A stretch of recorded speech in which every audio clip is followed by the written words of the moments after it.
Well, we are joined today by Jennifer Williams, who is the STEM Forum Chair. Jennifer, it's a pleasure to have you here with us. Thank you. Thank you for having me today. So tell us a little bit about the STEM Forum this year, and what can the attendees expect? Well, the STEM Forum is growing by leaps and bounds each and every year. Attendees, whether they have an established STEM program or if they're just at the infancy of STEM in their classrooms, will find something to meet their needs at the forum. We're very excited this year. Our keynote speaker is going to be the former NASA astronaut and Columbia Mechanical Engineering professor Mike Massimino. Many people know him from his role playing himself on The Big Bang Theory on CBS. We also have a number of very specialized panels this year. For example, ASEE, the American Society of Engineering Educators, they're doing a panel for us on women in engineering this year, which we're very excited about. We, of course, will continue our wonderful panel about diverse learners and meeting their needs in STEM. The Michigan Economic Development Corporation is doing a panel for us to help teachers navigate building partnerships with business and industry, and continuing our relationship with STEMX. And they're going to be doing panels for us on how to build partnerships to create the workforce of the future.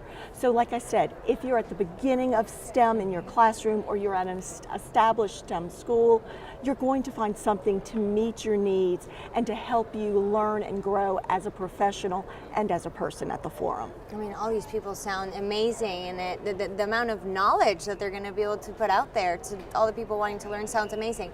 But what are some challenges that are currently facing STEM, and how do you think that these will be addressed? Well, right now, depending upon where you are geographically, STEM is just beginning as districts begin to incorporate new science standards or bring in the next generation science standards. Teachers are still trying to manipulate how to bring engineering into their classroom, how to bring or wrap around their thought processes and their teaching around all four of these disciplines. So sometimes you may find in the same system a school that has a well-established, well-known STEM program. And then you have other schools that feel, we can't do this, we don't have the skills or the knowledge.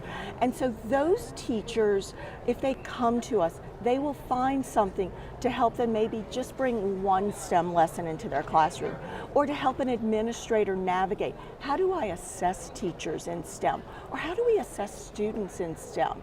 So there is something for every level of STEM, and this is going to help to build STEM programming across the country so that we have a large enough STEM workforce in the future. Mm-hmm. How important is STEM? Oh, you know, my headmaster has always said, good teaching is good teaching and STEM is good teaching. By incorporating these four disciplines, by making it real life, by having students be able to teach each other, and for the teachers to be able to teach their concepts through storylines, you're doing good teaching. Mm-hmm. And there are so many jobs nationwide that are going unfulfilled because we have students that do not have a background in the STEM disciplines. STEM is a major issue in our country right now, and we need to educate that future workforce. These are good paying, high paying, professional jobs that we need to develop that workforce so that they can get into these professions. Well, I love it, Jennifer. You're obviously very, very passionate about this subject. Now, if anyone would want to know more and get a hold of you, how can they do that? Well, if they're here right now at the National Conference, they could come down to exhibits. We're booth 236. Okay. The entire STEM Forum Steering Committee is there. We're happy to talk to you about it. We're happy to present you with a justification letter to bring back to your administrators to see why they should send you to Philadelphia in July. We also are willing to share our expertise and our knowledge. If you're not here at the conference this week, then please go to the NSTA conference website and look for us. Everything you need to know about the conference this July in Philadelphia is on that site. Awesome. Well, thank you so much, Jennifer Williams. She's the STEM Forum Chair, joining us right here in Atlanta, Georgia. Join us in July.